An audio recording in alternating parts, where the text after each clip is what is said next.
Are there sex or relationship myths or commonly held beliefs that you guys can think of that need to be debunked besides that one? Yeah, we definitely need to debunk. It's effortless and easy. It shouldn't require any communication. Another big one that comes up is that we should just feel desire like spontaneously and effortlessly too. And we can have a whole long discussion about desire and how that really works in long-term relationships. But we hear so many, just incorrect ideas about how desire should actually work. Yeah, let's get into it. So a lot of us just want that desire to happen spontaneously, to just like kind of feel it out of nowhere. So one great starting point that we always like to talk about is the 2 sex drive types. Have you ever heard about this before? No. Spontaneous and responsive desire? No. Okay, so there actually are 2 different sex drive types, and what they boil down to is where we feel desire first. So you can feel desire mentally, like the idea of sex sounds good, and you can feel desire physically, like your body starts to get turned on, it's getting physiologically ready for sex. So the 2 types are spontaneous and responsive. Spontaneous is when you feel mental desire first and then the physical arousal follows. So anytime you see sex on TV in the movies, that's always spontaneous desire. It's like somebody's just going about their day and, ooh, the idea of sex sounds good. Let me go find my partner. So that's how most of us think it's supposed to work. Or you just like that look at your partner and all of a sudden it's like, oh, it's on. Yeah. But there's a different type called responsive, which research has found that about 80% of women have responsive desire, whereas about 75-80% of men have spontaneous desire. So responsive desire is the exact opposite. We have to feel arousal in our body first before the idea of sex sounds good. So if you've ever had the experience of being in the middle of sex or even at the end of sex and you catch yourself thinking, this is really fun. Why do I never seem to want this? That is responsive desire. But the problem is that most people don't know this kind of desire even exists. So most of us, women especially, we tend to beat ourselves up. We feel like something is wrong with us for not having that desire out of nowhere. But you're not broken. There's nothing wrong with you. It's just how your desire works. So if you go to somebody who has responsive desire and you ask them, hey, do you want to have sex right now? 99 times out of 100, the answer is going to be no, because they haven't had any physical stimulation yet. Their body hasn't been... in that moment, they weren't thinking about it already. Yeah. So, but that's unfortunately how most of us are initiating. So most people get this idea in their heads of, oh, I'm low desire or I have no desire and never want to have sex with my partner. That's just not true. It's just you have a different desire type. Mm-hmm.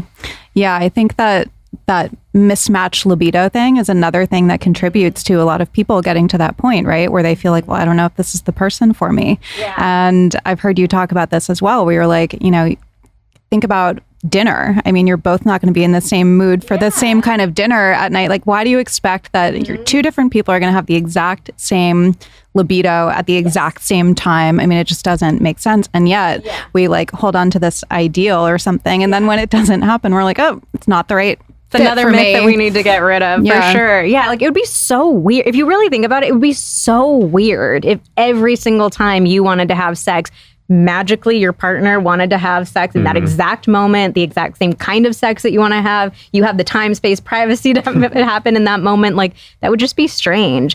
So we don't get so scared of different preferences outside of the bedroom. Like if I'm like, hey, do you want to have Italian tonight? And you're like, not really. It doesn't sound very good to me. I'm not going to freak out like, oh my God, maybe we're not the right couple. We're not soulmates. What does it mean? What does it mean? But we take sex so much more seriously and we're so much more sensitive about it that we hear so many people who say, if I initiate one time and my partner turns me down, I never want to initiate ever again. Imagine if we did that with dinner. I'm never going to suggest dinner ever again. And most of us end up in relationships where the idea is, okay, we can't talk about this, but the only time we can talk about it is that split second where one partner probably spontaneously thinks, oh, I want to have sex.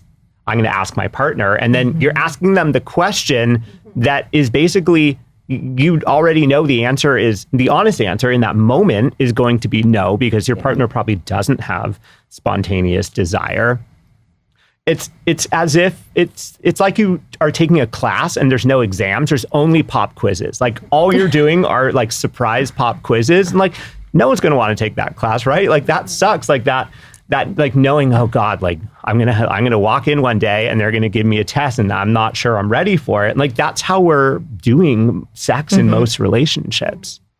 Yeah, I think another myth that comes up around that is most of us initiate sex immediately in the moment that we want to have it. And it really leads to that pop quiz type of feeling that Xander is talking about. This like, oh, wait, look, you're initiating sex right now? Like, I wasn't even thinking about it right now. Like, I feel like I'm behind. I've lost already. So it's really easy to give that knee-jerk no reaction.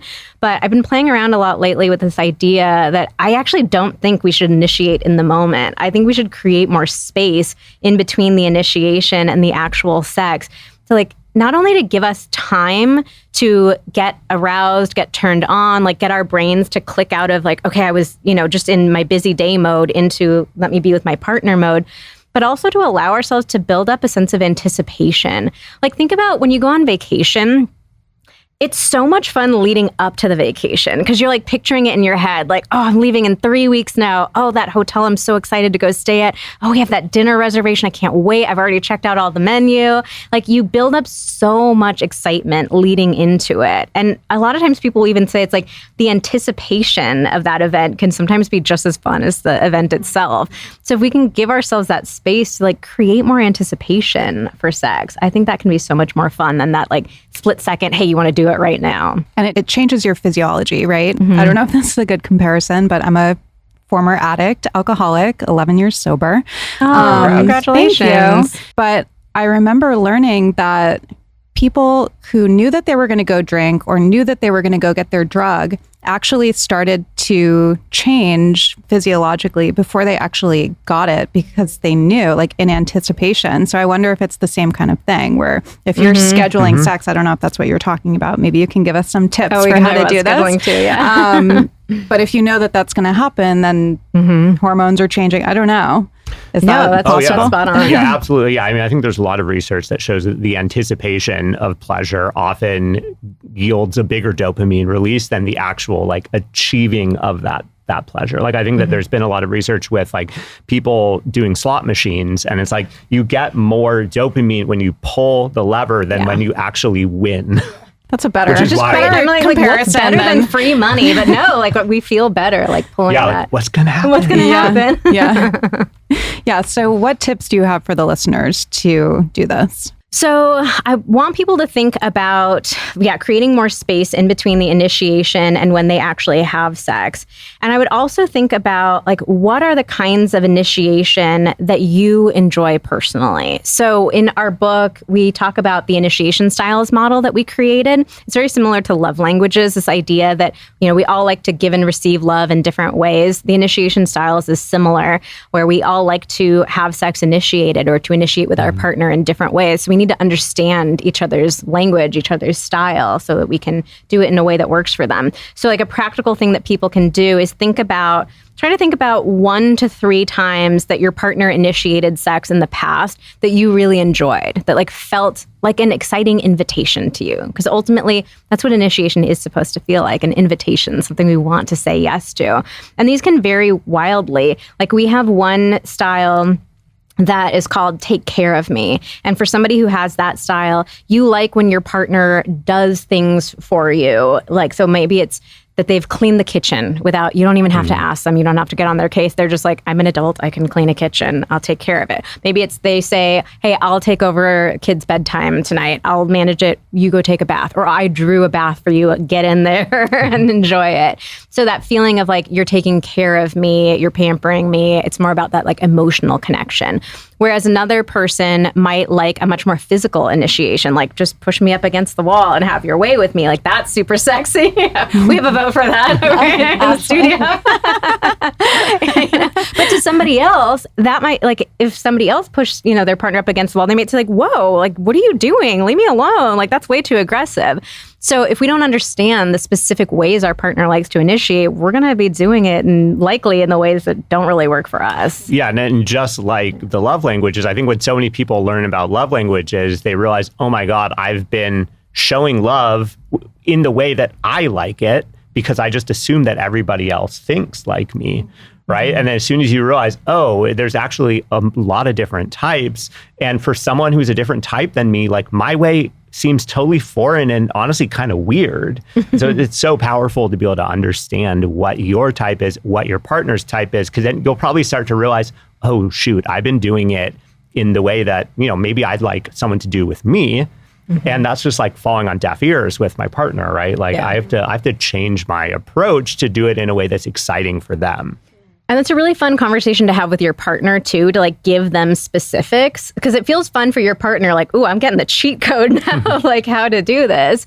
And it also can build confidence for you. So I actually myself struggled to initiate for a really long time. Like I have all this crappy socialization in the back of my head telling me like, as a woman, I'm not supposed to initiate, or like, he's supposed to be the one doing it. He's supposed to show me that he wants me. He's supposed to have the higher desire than me. And so I always felt really uncomfortable and awkward initiating. And so being able to hear from Xander, hey, if you initiated in these ways, I would really like it. Like that was like, oh, okay, that's a huge confidence boost. I know, that that's what he's going to like. So it just feels really motivating too, rather than, I don't know, I'm going to take a shot in the dark and guess about it. And a good like ongoing conversation to have too. We actually we were talking about this a couple of weeks ago. We were talking, I think somebody sent us a question that said, oh, my husband's always just like putting his hand down my pants. That's his initiation and I hate it. And I was like, yeah, I would hate that too. And Xander was like, I actually think it would be really hot if you just put your hand down my pants randomly.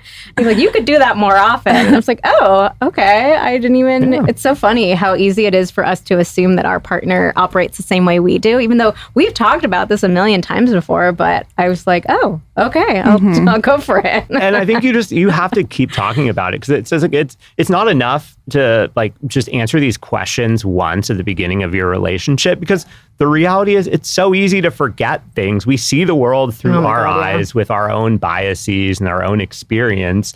And it's one thing to hear something from someone once. Most of us aren't going to remember it perfectly. Maybe we do for a couple weeks or months, but then, we start to go back to like our own, seeing things through our own filter. And so, you got to have that repetition. I know for me, when it comes to building a new habit or remembering something, I need a lot of reps. I need to have it reinforced. And it's like taking your foot off the gas in your relationship is really just a recipe for kind of going back into, doing it the way that you would do it at the expense of your partner, perhaps, or just kind of like, going back to the way that things were. Yeah, I guess that's another myth, that you could tell your partner once something that you want them to do or not do, and they'll remember it. Yeah. Like, we all need a lot of reminders. And we're always changing, I would imagine. Yeah, so for sure. Things are going to be different, maybe in 6 months or a month even.